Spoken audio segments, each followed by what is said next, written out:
Now, Senator Breslin, to conclude with a brief conclusion statement. Just briefly, when Senator Squadron indicated that we had not had a hearing on ethics in over 2 years, I think it outlines how important today is to have a wonderful group of 6 representing all the major interests from a lobbying perspective, all the major interests who are looking to reform the state, and how critically important it is to do that. And I think everyone on this stage and most of the legislature agree with you. There's minor situations where there might be a disagreement on implementation or focus, but generally I think I'm in total agreement with most of what was testified here today. And the greater majority of the legislature are tired of hearing the criticisms on how they raise money, how they use money, the influences they have, and all of us.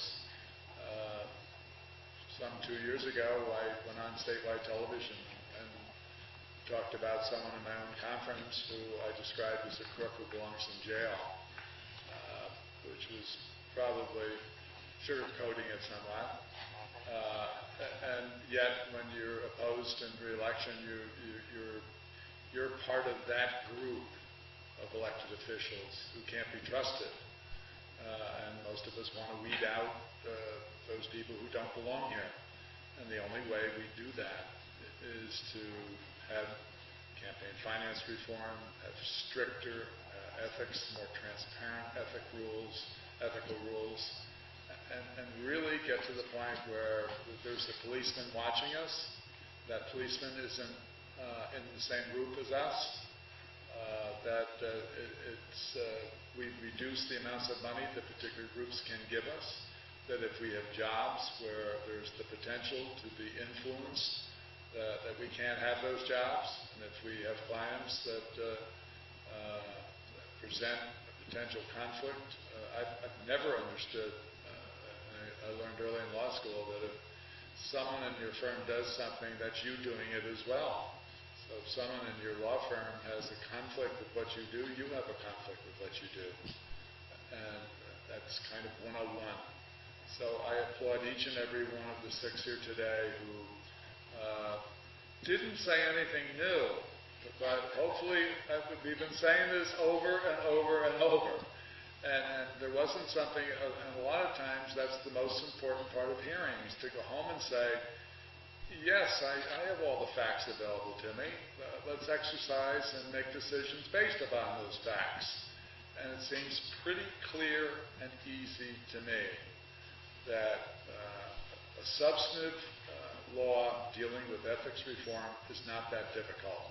And if it can't be accomplished, there's a reason why. And that's somebody's holding it up. And you have only to look to the legislature and the individuals in that legislature to determine who is causing that holdup. And hopefully the right people are held accountable. So thank you again. I look forward to partying, each paying our own part of the party, when this legislation is passed, hopefully within the next 7 weeks. Thank you. Thank you, Senator Breslin, to all my colleagues for participating, also to the staff that is here and that helped put this together, Errol Hochfield, Austin Chapman, Burton Phillips, Krista Brenner, Taylor Lott, Jen Krinsky, Chris Higgins, Brad Usher. Thank you all very much, especially with this being so interactive. It's not the simplest thing in the world, and they made it easy for us to make it look smooth. The State of Politics, the Daily Politics, Capitol Confidential, Politics on the Hudson, and the Capitol Press Room all live streamed it. I thank all of them. And we had, I believe, by the end of it, over 200 folks actually watched the live stream at one point or the other. Many of them tweeted, Facebook messaged, and G-chatted and emailed in. And one of those who did was Megan Gilbert, Meg Gill 4 is her handle, and said, "Do you believe that the public has become apathetic toward the government due to being let down by unethical behavior?" And I think it's the answer based on today is that not everyone in the public has. We have hundreds of people who are willing to participate, but I think too many people have.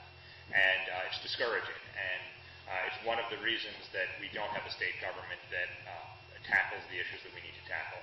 And dealing with ethics, but dealing with ethics at its core, not just so that we can have more people behind bars and more perp walks with people who were formerly elected officials, but so that we can have a government that, as it deals with important issues, is dealing with them in the most honest, transparent way, is dealing with them with constituents' interests rather than big money's interest or a small number of people's interests at heart. That's the way to get people involved. People get involved when it's useful to them. I think most folks in most places, certainly in New York State, are like most legislators. They're generally good-hearted. They generally want to make a difference, want to make their lives and their families' lives a little bit easier, but they're only going to do it if it makes a difference. And this is about making it easier for all of them to make a difference. So thank you all for participating, and we look forward to, as Senator Breslin says, partying at the point at which we have fundamentally reformed government and it works perfectly. So I look forward to seeing you there. Thank you.